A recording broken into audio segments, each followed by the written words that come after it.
brioche, c'è anche il famoso detto sta vita è una brioche, Sì. Lo sai tu? Chi cantava la canzone? Salvatore Architravo, buongiorno. Buongiorno. Ti chiedo scusa di questi contenuti bassissimi, scusami. No, tra Umbriacone e Capocchia che ormai non si capisce.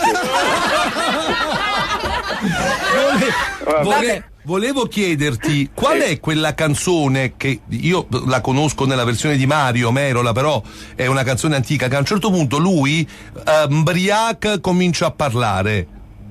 Ma ce ne sono tantissime. No, non è Brins però.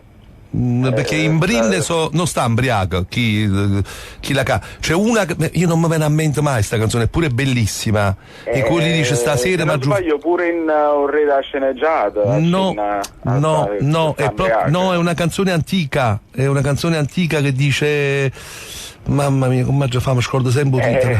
Non vi posso aiutare. Come puoi fare tu? Puoi fare una ricerca al volo, casomai? Però è difficile come punto di riferimento, perché di solito l'ubriachezza poi è perché ti fa pensare all'amato con disperazione, perché ti fai a chiamare una curtollata. Ma aspetta, ma è possibile che si chiama fantasia, una cosa del genere?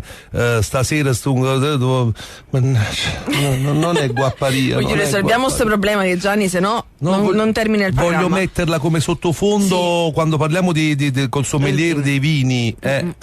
Attenzione ragazzi, che tra un po' c'è Iago, l'autore dell'opera che sta facendo parlare di Napoli in tutta Italia, in tutta Europa, un grande artista che ha scelto di vivere a Rione Sanità. Lui è di Frosinone ma ha un passato tra New York, Vienna, Parigi, insomma uno di noi. Allora qual è sta canzone? Non mi ricordo. No, non ci viene in mente. Purtroppo non mi sovviene in questo momento. Ricerchiamola questa però canzone. Puoi fare, aspetta, pronto? Buongiorno. Ciao Gianni, sono Paolo da Cardito. Paolo, dimmi. Vedi che la canzone dovrebbe essere Guapparia, ma ci ho bevuto un bicchiere vino. No, che non è in sta canzone qua è più un bicchiere vino, sta proprio ubriaca. È proprio un fiasco, hai capito? Non è che no, l'ultimo bicchiere no, l'abbiamo sentita, non è quella. Ma non ti ricordi le parole? No, Salvatore, però tu farai una ricerca, magari pure settimana prossima ci arriviamo, non ti volevo mettere. Va bene. Ma tu come stai? Tu come stai a Chiocchiò? Ti piace il vinello buono? Allora, calcola che la buonanima di mio nonno Salvatore mi ha fatto bere il vino la prima volta a 5 anni, quindi stiamo a posto. Roba che se lo facessero oggi, telefono azzurro, su Borrelli col video di Salvatore Piccolo che beve il vino.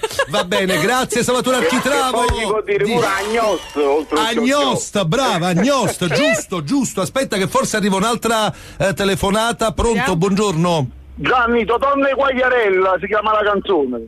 Totonni Quagliarella. No, ma quello là che canta che sta ubriaco. Come fa? L'ha fatta Bruni, ma se non sbaglio Merola non credo che sia quella. Aspetta, finisce dicendo che comunque lui la vita è bella. Vabbè, Sadu, buon lavoro. Noi torniamo alle capocchioche, che sarebbero le brioche con il tuppo.